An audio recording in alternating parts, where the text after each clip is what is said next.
when last we met, because I was doing a bunch of syllabus and course introduction things, I had to kind of try and sprint through the final couple of minutes of the lecture. So I just felt like I did not do it justice there, and so I wanted to come back and just revisit a couple of things just to make sure that we are all on the same page here. So, we talked about the major dates here and the sort of crusader mentality, the crusader mindset. I'm going to return to that because I really think it's very important, especially because we're going to be talking about the Reformation in coming weeks. And so it's important for you to have that mentality of religious warfare being the norm. It's going to be the norm really until the 17th century. That's really when it's going to all but come to an end. And it's going to turn into more recognizably secular conflicts. But first, I just want to really quickly touch on these other places real quick, make sure we're all on the same page here, because we're going to be talking about things like the plague today. And the plague, of course, we talked about the Great Silk Road, right? The Great Silk Road. Well, the plague comes to Europe. The plague hasn't been in Europe. This is bubonic and pneumonic plague. Bubonic plague is the more famous one. That's the one that caused all those like horrible lesions, the boogles to form on you. Well, actually, the really devastating one was pneumonic plague, which was, I'm told it's related to pneumonia, but basically you had those forming inside your lungs. So it would slowly eat away your lungs and you would suffocate to death. And you also were projecting it. So it wasn't just like, obviously if I touch you, like I can see, oh, don't touch her, right? Stay away from her, don't touch any blankets she had or something. But this was more like invisible. You can't see that someone is infected with it. You're spraying it all over the place. So very dangerous. It comes, of course, from China. It comes across the Silk Road, and it actually, there's been so much scholarship on this, they've pinpointed that it came, this is the Crimean Peninsula right here, an Italian merchant ship, a Genoese merchant ship, Genoa's right up here, one of the great entrepôts, Genoa over here, Venice over here. It was a ship that was coming, carrying grain and timber, passing through the straits, landed here in Sicily, in Messina, in around 1453, they think, or 1353, I'm sorry, 1353. And the rats, get off the ship with them, and the rats are carrying fleas, and inside of the stomachs of the fleas is plague. And so that's where that comes from. And so yes, there are great gains to be made from global trade, right? But globalization also increases the likelihood of a pandemic, which will then spread globally. And it's horribly devastating. It's horribly devastating. And that's one of the things that I have on here to talk to you about, because when we're talking about what made the 15th century, which is where we're starting our investigation, we have to understand the series of crises that kind of roll over into this century. Things like peasant revolts. Why were the peasants revolting? Didn't they have it so great? Well, not really, of course, they never did, but why are all the nobles battling each other? Because if you've ever studied medieval history, you'll find that the period prior to this, the late medieval period, was pretty solid. Everybody's pretty chummy. Also, a lot of international war between the European kings who had previously been largely focused on, not exclusively focused on, but primarily focused on fighting the Muslims. What's going on here? Well, it's really, a lot of it is related to the plague. Because the European population had actually been rising quite rapidly at the end of the late medieval period. And they were running into a problem. The problem was they didn't have enough food to feed the population. We haven't had that great agricultural revolution that will come out of England. People like Jethro Tull who come up with things like crop rotation, and they realize that, this plant actually consumes this out of the soil, and if you plant this every other season, it puts that nutrient back in the soil. We're still a ways away from that. Things like chemical fertilizers, things like guano.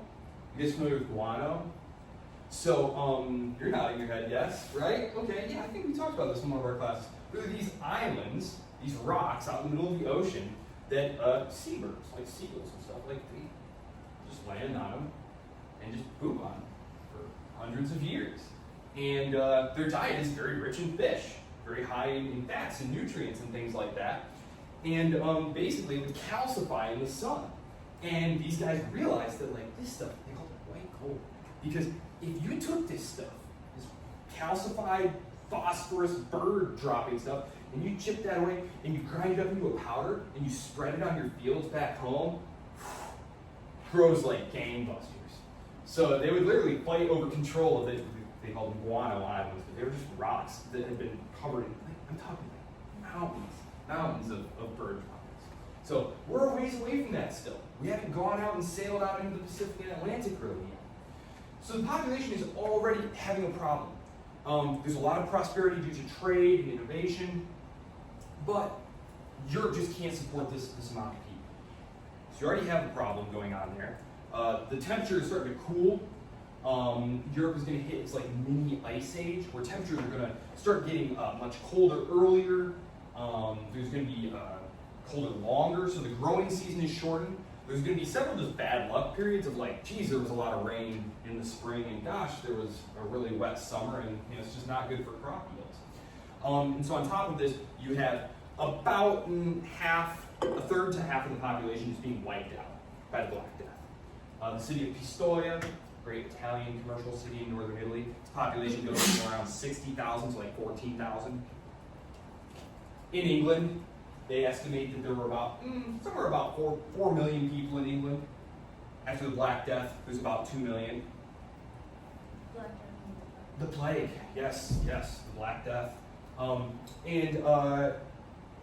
In Germany, for example, Germany's a really great industrialized area, lots of rivers and stuff like that, lots of small towns. They estimate that somewhere north of like 30,000 towns and villages were completely wiped out. Everyone died. So this is a cataclysmic event.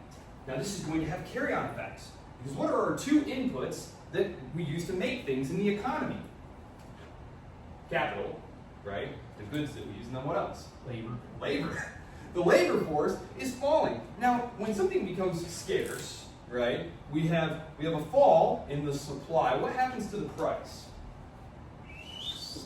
It's going through the roof. Cost of labor has never been higher. Okay? And so the peasants are demanding higher wages. But at the same time, there's fewer people. So what's happening to the demand for the actual goods they produce? That's going down. So what is the price doing? It's also going down. So producers, whether of foodstuffs or manufactured goods, and when I say manufactured goods at this period, we're here in the 1400s, we're here in the 1300s and 1400s. I'm talking about things like glassware, shoes, clothes, so manufactured goods. So the price that you can get for things is going down because there's fewer people to buy. At the same time, though, the cost that you as a producer are shouldering to make this stuff is going up. I think you can all see the problem here. This is an impossible situation. Now, who owns the means of production? The nobles, right? They own the land. Okay? So they go to the king and they say, listen, king, huge problem here. Economics isn't really a thing yet, but we understand this. This is a huge problem. We're bleeding money here. So the king and the nobles, they get together and they decide, we're going to freeze wages and reinsert the peasants. Okay? The peasants had been freed, made not serfs, some time ago in Europe, in Western Europe. They're going to reinsert the peasants. What does that mean? It means that you are tied to the land. It means that you're tied to the land. They're going to hold down the wages as well. The nobles are also going to go back into the records, the feudal records, and they're going to look for ways to squeeze more money out of peasants. Because the thing about medieval society is it was highly contractual. Like, yes, you as a serf owed your lord X amount of labor. But the lord also owed you things. For example, if times were very lean, the lord owed you sustenance. There's some kind of famine or something, they had to feed you other animals. If you needed legal representation, they were expected to legally represent you in the courts. So it was a contractual obligation. In the same way the lords, they received this land from the king, and they in turn it was a transactional society. So you couldn't just come to the peasant and say, well, Jimmy, the economy, right? listen, anyway, the rent's going up. You couldn't do that. This is going to be a huge problem when the great inflation comes along. When Christopher Columbus and all those guys discover the New World and silver starts pouring into Europe, prices are going to soar on everything. This is going to really put a squeeze on the nobles because they can't legally raise your rents. They have a fixed income. So this is going to be a huge problem here really next week. But the problem right now is the economy there's a basic imbalance. The cost of making things is too high, including food, and the cost you can get for things is too low. So together they try and come up with a way to solve this. But as you can see, it's squeezing the peasants. This is going to produce lots of peasant revolts. Okay, it's going to produce lots of peasant revolts, which they mention. Some of the big ones are in England, the Great Peasant Revolt in England, which the king puts down. So we have here, so we've got plague, we got peasant revolt. At the same time, cracks are starting to form in that great facade of the nobility. The king and the nobles during the medieval period were great chums. Everything was going great. All of a sudden, though, there starts to be a lot of tension between the nobility and the king. And this has to do with not so much the peasant situation. They all pretty much hate the peasants and just want to squeeze them for income. The problem is that the king wants to squeeze the nobles for some income. There's an evolution going on here in the relationship between the king and his nobles. And this relates to another thing that came across the Silk Road. Gunpowder. Gunpowder. Gunpowder is going to be transforming the battlefield. It's going to be making war a lot more expensive. Now, I'm going to talk about the advent of gunpowder weapons at the same time that I talk about material innovations in archery, in shooting people at distance with arrows, which is time-old, right? Going all the way back into the historical record that we don't even have. We know that people had strings and bows and shot arrows and stuff. Well, now they're creating things like crossbows.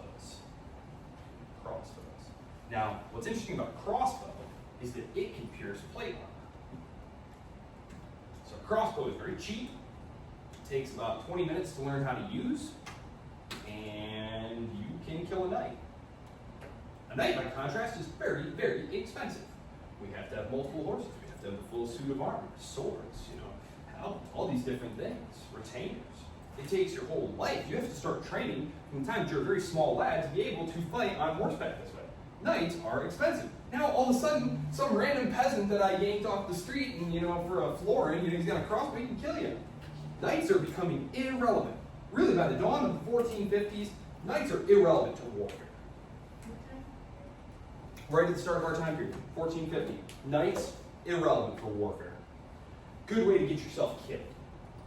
You're going to read a little bit about the 100 Years' War. They only touch on it peripherally. I'm going to speak about the 100 Years' War in the context of major international conflicts between kings. But for example, at the Battle of Crécy, Battle of Poitiers, what you have is these French knights who are, just ready to go be knights. You know what you do. You saddle up, you go ride into battle and charge them down. Well, the English have these longbows. The longbow, you can think about it in the same way you think about a crossbow. It's basically a weapon that can pierce armor. The difference is that a longbow can be loaded very rapidly, right?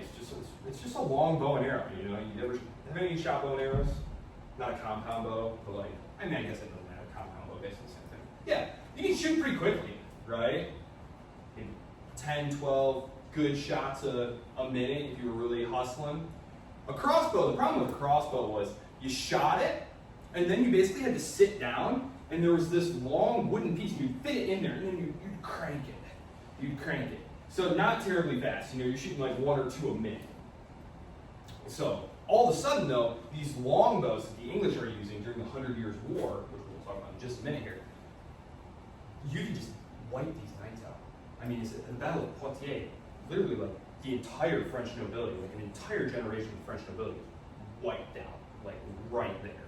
And this is just kind of war is becoming a little bit less fun right? War was like kind of good sport for the nobles. That was what they did. They were a military caste, and even if you lost the battle, if you were a noble, like let's say I'm the Count of Artois, a very important French noble, as we're losing the battle and my boys are getting cut down, I would literally just be like, I'm the Count of Artois, that's why they wore like the emblems and stuff. Because everybody would be like, oh dang, we should totally grab him as a hostage and ransom him. You want to capture those guys, you don't want to kill him. You'd kill all the normal guys. But if you were like a high noble or something, you were worth a ton of money. And you read about, this English king got captured, or this French king got captured, and then, his nobles or his son or wife or something would have to like go around and collect money to ransom them back. And there's funny instances where like they didn't want to like get him back, and so he just rots. So, but yeah, so the nobles are losing their function. So they're losing their money, their lands, not productive, they're going bankrupt. They also have no social functions, no economic function, no social function. At the same time, the king is trying to squeeze them for more money, because the king is saying, okay, you are no help in war anymore. Your taxes were your military service. That's what your taxes were. So now the king is saying, okay, you don't want to just get mown down by arrows, you can't help me there. Just give me some money so that I can hire mercenary armies and foot soldiers. Infantry, Roman history fans, anybody? So those are infantry, right? These were infantry armies, right? Well, during the Middle Ages, it's cavalry time. It's cavalry armies. Well, now we're transitioning back to infantry armies. Combination of things. The longbow, things like the pike, right? Big, long, imagine a spear, right? And the knights are charging. What you would do is you had this thing, you could clip it down into the ground, and all of a sudden, these knights would get impaled. Exactly. They're riding full speed into just like a thicket of these enormous spears, basically. Not fun. You also have like new infantry tactics and things like that. Anyone seen like the Swiss Guard? They protect the Pope, quote unquote. I'm talking about. Yeah, those cool weapons that they have. They're like part axe, part spear, part fish hook. Yeah. So as a knight, you're riding around and they're trying to chop people down. Let's say you made it through the thicket of lances and stuff. Well, now you gotta be careful, because you know what that hook was for? It was for gaffing a knight. Yes, you would gaff him off his horse, flip that axe around, and then bash his head in. Not fun. Being a knight is becoming very unfun. And you read all these existing tracts where they're like fuming about how these petty peasant commoners dare to strike me, it's very funny stuff. It's it's a democratic time in warfare. It's more equal opportunity now. You don't need to be some rich guy with a horse to go killing people. No. It also, if anyone's looking for a cool topic, military entrepreneurship. All of a sudden, a new career is open. If you can get together, several hundred guys, you can show up at the king's door and be like, we're here for hire. And the king will tell the nobles, fork over some money. I need to hire these guys. Now, initially, the nobles are okay with this. The problem is, these wars, they last a long time. The 100 Years' War, now granted, they weren't fighting it the whole time, but it's a lot of war. It goes on for a long time, and the king is constantly having to go back for more and more money. And the nobles are saying, dude, we're basically broke. We obviously want to help you out, but at some point, you just need to cut a piece or something, sorry, you can't be king of France and king of England, sorry, So the king is basically faced with a decision of well, do I accept this terrible amount of insubordination from my nobles? Well, not if you can help it, obviously. But in England, for example, what it leads to is a lot more power going to the parliament. So the king basically has to go and negotiate and say, well, I'll give you these rights in exchange for this money. And so really the 100 Years' War has a huge impact on England, the future political fate of England down the road, because determined to win the 100 Years' War and become both king of France and England, the English kings basically barter away a lot of rights to Parliament. And then when later Stuart kings come along and say, I am an absolute monarch, the Parliaments are like, no, you're not. Not even close, bud. We have all these rights and powers and privileges, and we control taxation and all this horrifying stuff to someone who wants to be an absolute monarch. A very similar thing happens, it's outside of our period, but there was a Holy Roman Emperor named Frederick Barbarossa, right here. He had wanted to extend control of the Holy Roman Empire down into Italy, so during the medieval period. But basically, to get money and stuff, he basically just spends his whole time campaigning in Italy and just tells the German nobles, like, yeah, sure, yep, as long as you keep the money going, you want, yep, oh, sure, yep, go ahead. Basically barters away all their rights, and that's one of the reasons that the Holy Roman Emperor, by our period, is facing this mess. He's traded away tons of sovereignty. And once you have traded away sovereignty as a ruler, it's understood that, like, this is binding on all of your descendants. It's not like your grandson can turn around and say, oh boy, Grandpa was really making some bad decisions that decade. Can we please undo that? No, it's permanent. So, yes, battles. So battles between the nobles and the king. They are still kind of partners. There's an evolving relationship here because the nobles need a new place. And the king is trying to build a professional bureaucracy to increase their tax collecting capabilities. Right? These feudal monarchies of the Middle Ages and the late medieval period, it was basically your household.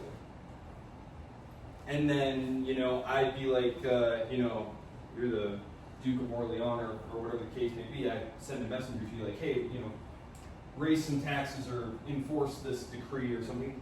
That was up to you. And like, maybe you did it, maybe you didn't.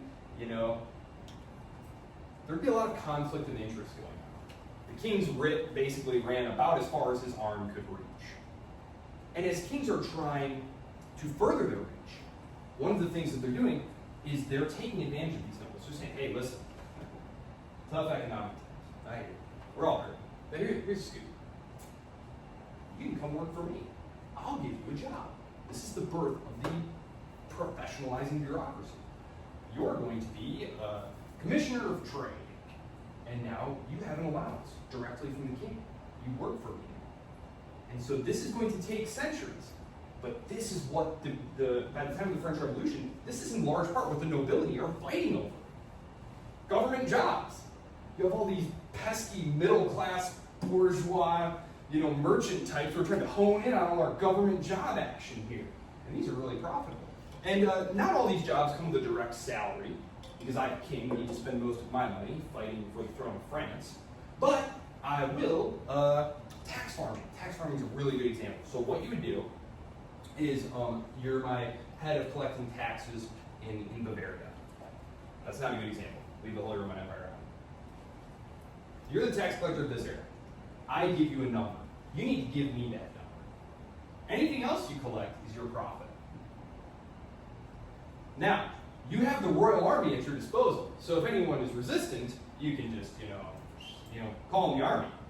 So it's a new partnership that's evolved. One that is totally detached from the nobility, being the cutting edge of the military. Now armies are going to be mostly consisting of infantry that's hired, the state bureaucracy, which is going to be growing, largely due to the needs of funding these armies. These armies are insanely expensive. One thing that you'll note, there's a really good book called This Time is Different, Several Decades of Financial Folly. I can't remember the whole title. It's a way too long title. It's by Ken Rogoff, but he basically documents all the different times sovereign governments went bankrupt. And when you're back in this period, it's like, then the King of Spain declared bankruptcy. And then like a decade later, then he declared bankruptcy again. And then again. And it's all these medieval monarchs that are trying to fund these wars in these modern states declaring bankruptcy.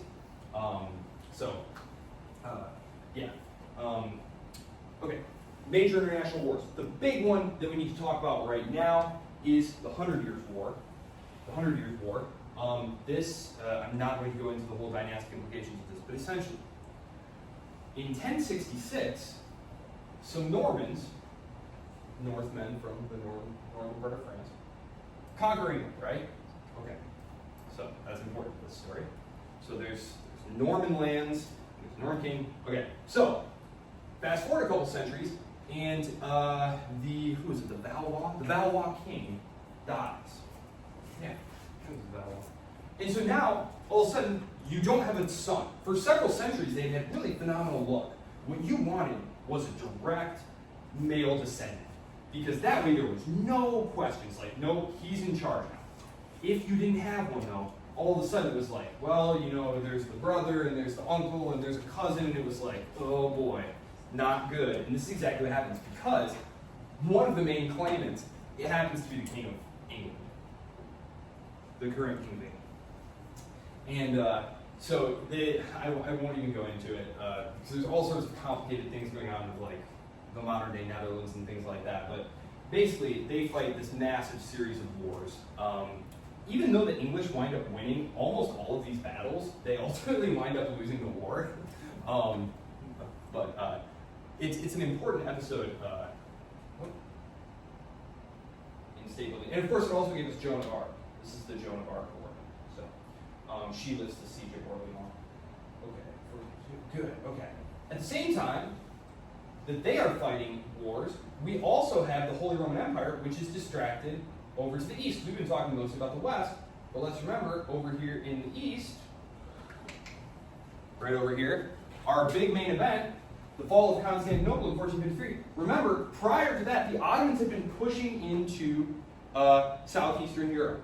And so remember, when I talk about the Crusader mentality, we have the first Crusades going on in the late 11th century.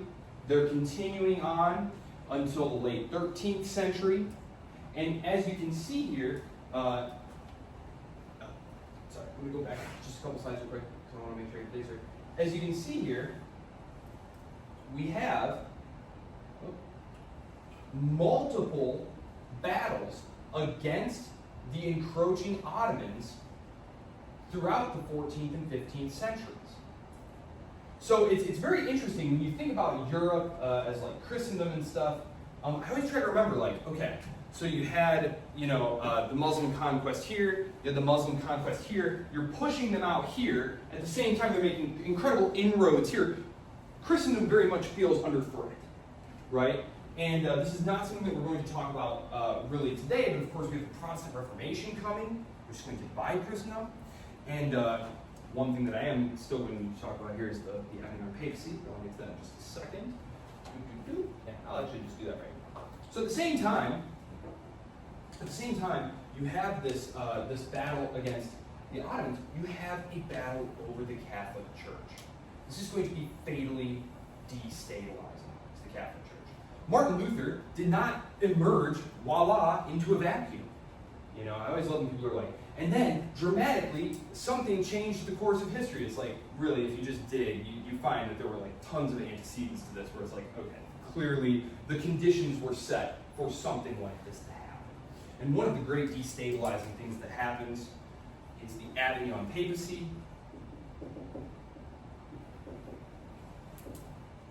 I'm going to come back to this in just a second.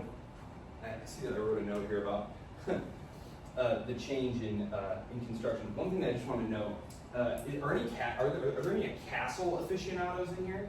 Anyone like castles? Kind of. I just found it interesting that Poland used the castles to stop the Mongols. No sieges. Well, very interestingly, the advent of gunpowder weapons is reflected in the construction of castles. Very interesting. If you just look at a castle, you can generally tell if it is pre or post gunpowder era. Because prior to the advent of gunpowder weapons, what was your big concern? This is the ground. Oh, make it green. Prior to the advent of gunpowder weapons, what were your big concerns with your castle? This is another horrible thing for the nobility, right? Because they're vulnerable on the battlefield, right? But those longbows. But at least we can hide in our castles, right? We're safe here. Every man in his castle is a king. Not anymore, because the real king can show up with his artillery and blast your castle down. Here's the ground. Exact replica of the ground. Your big concern, pre-cannons, those people climb over the walls, right? So you want the walls to be high, right? You want high walls. Nice high-walled castle here. And then you've got the nice big turrets so you can see far away, and you can pour stuff on people. It's all very jolly. The walls are high and the walls are thin because we're concerned with people scaling them. Things like trebuchets and catapults were useless. Totally useless. Not like completely useless, but like if you wanted to knock down one of these castle walls using one of those old flinging weapons, it would take many, many, many months. And so you would invest the castle, you would besiege it, right? Are you guys familiar with like sieges? Okay, but the problem with sieges, right, is like a relieving army could show up and pin you between there and the castle. So you didn't like love to besiege a castle, it was kind of a pain in the butt. Once gunpowder weapons come along,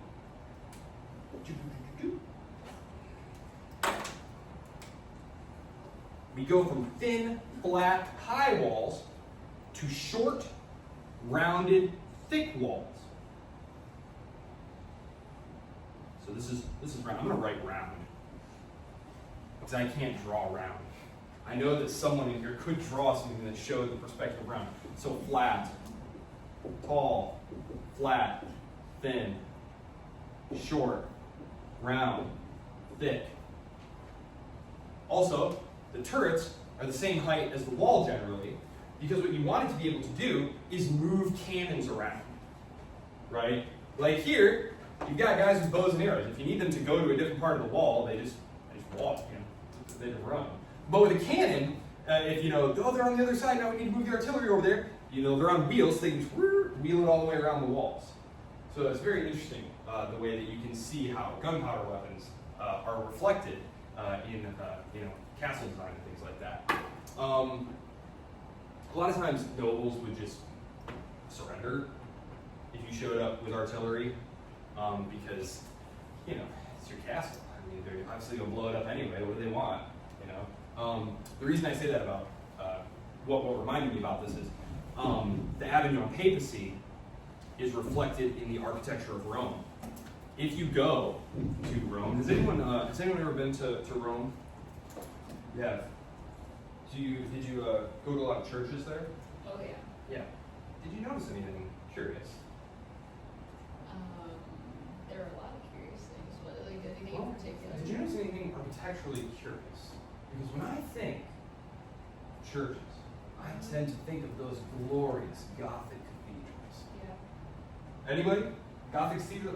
Well, I have to look up the Like the one in Milan. Yes, Milan, the Cologne Cathedral in Germany is absolutely exquisite. Beautiful towers and stuff, right? Mm-hmm. Just beautiful.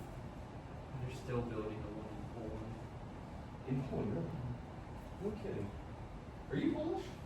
I've been there. You've been there. Okay, I was going to say, maybe Poland would be an interesting topic for you. Poland is a very interesting case study. They don't talk a lot about it, but Poland was, they called it a constitutional anarchy. You had a king who was so weak that a single one of his nobles could veto. It's called the liberum veto. Remember, this is all Latin. And it meant that I can just say no. And so the big problem with the Polish kings, spoiler alert, Poland is going to be destroyed. Poland is going to be destroyed in the late 18th century by its much more powerful centralized neighbors, Prussia, Russia, and Austria. It's going to be partitioned and destroyed. It's only going to be resurrected after World War I. The problem that Poland had was that the nobles were frankly too powerful. And when I say this stuff, just know I'm not like a huge fan of like absolutism and centralization, just so you know. Let the record reflect that. I'm just saying from the perspective of a state-building monarchy in an era defined by what we call state death. State death. State death. This is something that is an actual topic, a scholarly topic. You can look up state death. There's tons of literature on it. It means that you were destroyed. You were eliminated. You were eliminated from the great race of survival. And this happens all the time. You guys ever heard of the Kingdom of Burgundy? Could have been a massive state right in the middle of Europe, except that the French king won the arm wrestling match, and that was the end of that, and Burgundy became part of France. It happens. And so, state death. Poland is a victim of this. Poland has a huge turn. I mean, let's just look at this incredible area. Poland and Lithuania, they form this huge area, this huge commonwealth. It reaches well inside of modern-day Russia. The problem is that, again, from the perspective of being able to compete in an era of very intensive centralizing state power battles, is that you couldn't get your tax money to even, and you couldn't get your nobles to agree on anything, because a single one of your nobles could put the kibosh on the whole thing. In the English or the French case, maybe it's like, you need 2/3 or, a majority. In the Polish case, you had to have literal unanimous consent. And that's tough. That's very tough. Anyone familiar with like the ratification debates in the United States? We're just trying to get 13 to agree, right? We all have pretty similar interests here, right? Yeah, very tough. Poor Pullman. I love Pullman. Happy it's back. So, state debt. Yes, the Cologne Cathedral, exquisite. Well, the era of phenomenal Gothic architecture coincided with this period called the Avignon Papacy. And it's why there are no Gothic churches, except imitation. There's some imitation. There's no actual true Gothic churches in Rome. And it's because...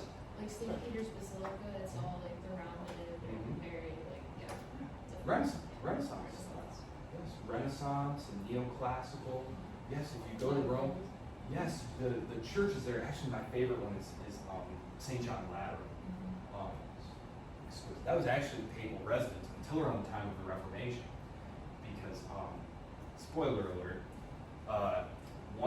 you guys know that Martin Luther was in part reacting against indulgences, the sale of indulgences, right? That was the papacy would remit their time in purgatory in exchange for a charitable contribution. Well, they were trying to build St. Peter's. That's what they were trying to raise money for. And this is all tied together with this battle over the papacy. The project to build St. Peter's was to restore glory and luster to Rome, because Rome, right around this time, is going to hit the nadir of its fortunes.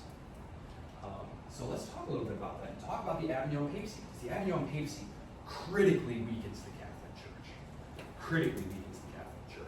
And the Reformation is like right around the proverbial historical corner. I mean, we're like 80 years away. So let's talk a little bit about the Avignon Papacy. And the Avignon Papacy, again, is the reason there are no great Gothic cathedrals there in Rome, tragically. Although there are lots of other great ones that you can go see. Did I have the Avignon Papacy on here? No, I should have put it on there. It's in your book. So, okay. So, Avignon. I have it on this map. Avignon is like right in here. Right? You guys see where my cursor is? It's basically in like South France, but it was a papal enclave. And what happens here is in Rome, anyone familiar with like Romeo and Juliet? The warring nobles, the Capulets and the Montagues? Yeah, okay, that was basically life in the Italian cities of the late Middle Ages. You had these very powerful families, these clans, and they would have these like little towers in the city that were like their fortresses, and they would literally battle each other in like street battles. And there was no king or anyone, like these Italian city-states were largely run by these warring noble families, including in Rome. That was like the Colonna family, very famous and prosperous family.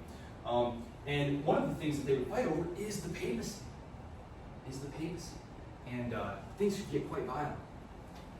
And one of the popes who's elected is a Frenchman, and he decides, I want to get out of Rome. It's dirty, it's malarial, there's nothing going on here except a bunch of warring Italians, and I'm getting out of here. So he heads to Avignon, which is very nice. It's like this nice south of France, The French king is just thrilled that they're there, So he builds them a whole nice complex stuff, and the papacy is going to be there for the better part of a century. And this is going on during the 100 Years' War. This is going to critically lay the ground for England's break later with the papacy, because the papacy is located in France. And the view from London is that the papacy seems to really be colluding with the French against us. And so this is going to be a very alienating experience. So, the Avignon Papacy. The papacy is seen as this political toy of the French. So if you're not French, or you hate the French, you have some very negative feelings about the papacy. And this is something that is going to really persist in the Dutch areas, in England, so the Avignon Papacy. And this is also very bad for Rome, because the papacy was the income of Rome. Pilgrimages to Rome.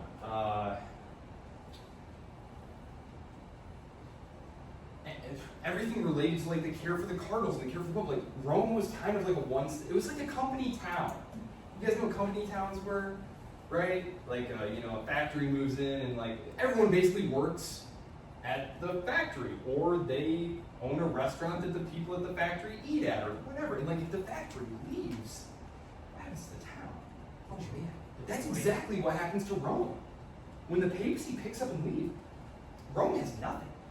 Rome's population dwindles down into the tens of thousands at this point. It's so bad that people start stealing like stones from the old Roman walls, the Aurelian walls, and from the Colosseum to like use for building their own houses. At one point they're using the Colosseum to like keep animals in there. This is really, it's the nadir of Rome's fortunes. And so when the papacy is finally moved back to Rome, and the great papal schism is ended, I'll talk a little bit more about that in a second. That's when the popes are like, we need to go on a beautification campaign because this city is rotting and stinking. We need to raise money to create a massive papal compound that's just breathtaking, which St. Peter's is. It is. But that is the specific set of indulgences that the Germans are reacting against. During the papal schism, I don't want you to think that it was just, the English don't like them. So think about it. You are a Christian. You're Catholic at this point. There's the Orthodox over there, but we're in Europe. So we're all good Catholics. And all of a sudden, you wake up and you hear word that there are two popes. There are two popes now, and they both excommunicated each other. A little time goes by, and you hear that there's going to be a council, a church council, and they're going to sort all this out. But now there's three popes. And there's anti-popes and popes, and they're all fighting with one another. What is the average person supposed to do here? Who do you owe your allegiance to? Who do you listen to? This is very, very damaging to the Catholic Church's authority. And I think it's one of the reasons that they react so strongly against the early Protestants. Because in the medieval church, contrary to maybe like popular perceptions of like the Inquisition and stuff, really the Catholic Church was fairly tolerant of like kind of weird, kind of eclectic variations in belief. I mean, not like outright heresy and stuff like that, but they were not running around doing the Inquisition and stuff. That all comes after this. So yes, the Avignon papacy, very devastating to the church, really opens the door to a lot of more radical sects, and all of these things, as I said, are combining here. And usually you'll see this all referred to as the crisis of the 14th century. It starts in the 14th century, but it carries over right until our period. The last outbreaks of plague, for example, aren't going to subside until about the 1450s, 1460s, because it would ravage your population, and then it would seem to go away, and then several years later it would come back, and it did this for about a century. All these wars for control of these various kingdoms and whatnot, those are going to start in the 1300s, and they're not going to end until about the 1450s. So, in my final few minutes here, this is from chapter 3. I really think this sums it up very nicely here. Political power, always related to the ability to command resources. In the 15th century, the increasing cost of warfare favored rulers of increasingly large territories who could extract resources effectively and deploy them efficiently. That is the name of the game over the next several centuries. Because again, there is no, like UN, like, no, it's literally, it's as tough as the world is now in terms of geopolitical competition, it was nothing compared to Europe during this period. Look up like list of Europe's wars. Just go to the Wikipedia page. It's hilarious. There's just like war, just all the time. And so this is a period of incredible state building. The chapter is set up. You're going to read more about military and technology and how you organize things. So they're going to be talking about specific innovations in infantry, which you should now be a little bit familiar with. The advent of gunpowder weapons, including like I talked about cannons and bows and arrows, but they're actually experimenting with early things called like arquebuses, which is almost like it's like a portable can. It's like a broom handle with a, yeah, these early gunpowder weapons, I would not have wanted to play with one of those. I mean, you can put me with a pike. I'd rather face down the charge than have like a cannon explode in my face, or like, have an arquebus blow my arm off or something. Like, it was not fun, these early gunpowder weapons. But they were psychologically intimidating, and certainly if you rolled into a castle with one, they were very intimidating.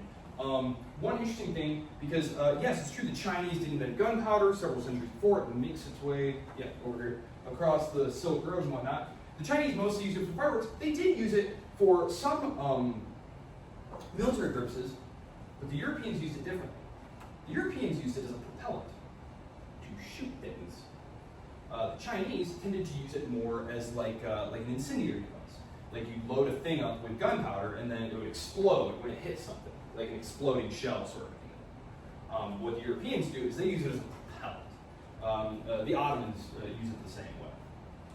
So, and then you move on to case studies of each individual kingdom. So you have the British Isles, and they talk about these in the context of the growth of taxes, bureaucracies, and marital politics. One of the reasons it's so important to have your guide, like the War of the Roses, right?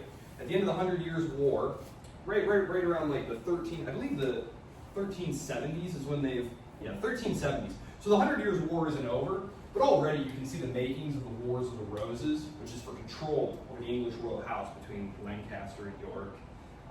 Shakespeare, anybody? Do you guys still read Shakespeare in school? No? Richard III? Okay, well, it's good stuff. It's good stuff. The Wars of the Roses make up some of the plot lines of some of Shakespeare's historical works. In the 1370s, you start to see that kind of division over, okay, in the future, which house is going to control these? All we need is like a contested succession. Why do we care so much? Well, because if you're the king, you control all those new jobs that we nobles want. And if I'm, the Black Prince and you're one of my rivals, I got my own guys. I've got my own, posse that I carry around with me. And if I become king, I'm going to give them all plush jobs. And you guys are going to be out in the cold, broke, and maybe persecuted. Might try and confiscate your lands. We'll see what happens. So it's important to control the kingship. It's incredibly important. And so that's one of the reasons that you see such intense battles over it. Yes, it's true that you get set policy. Yes, it's cool to be king, but it's even more important to be in control of those plush appointments in the bureaucracy, which they're going to be fighting over, which they will talk about. Let's see, Spain, Portugal, oh yeah. And that's pretty much it for this chapter. So, that will get us nice and situated for next week, where I believe we start talking about religious war in Europe, and specifically things like the Schmalkaldic War and the 30 Years' War and all that good stuff. So, if you have any questions, please let me know. Email me. Otherwise, I will post that discussion board, and I will see you all on Monday for our first normal week. Okay? Do we have any meeting on Friday? What's that? Is there a meeting on Friday? Nope. Mondays and Wednesdays, we are here. Fridays, online. Well, was there a meeting last Friday? Yeah, No, it's just discussion. together and all It's that. discussion boards. Yep, on Fridays. Yep. Okay. But we don't have a Zoom meeting on Friday. No, I loathe Zoom meetings. Do you like Zoom meetings? As long as I wake up early. If I were ever to make you guys do that, I would make them asynchronous. Zoom meetings are the worst. They are the worst. Well, I'm very introverted. Well, I appreciate your willingness to speak up and participate here. I find it much more interesting when you all have things that you're interested in and want to talk about. Can you pull that map back up? Sure. Which one? The one that showed all the kingdoms. Of course.